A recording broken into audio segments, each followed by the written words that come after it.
This year I had a great time in the mountains. I've been exploring forests with the experts or just having fun with my boots on. My passion for mountain areas has been growing more and more during these last years.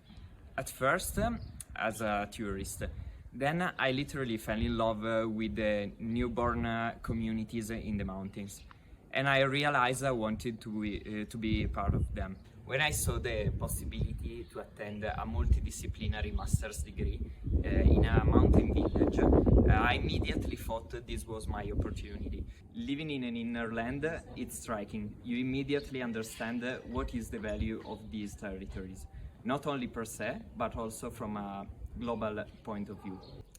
I would recommend this master's degree to people who are moved by a great curiosity and who want to gain wide knowledge about mountain areas. This experience it's making me aware of the great challenges mountain communities are facing, but also about the great working opportunities that mountain can propose.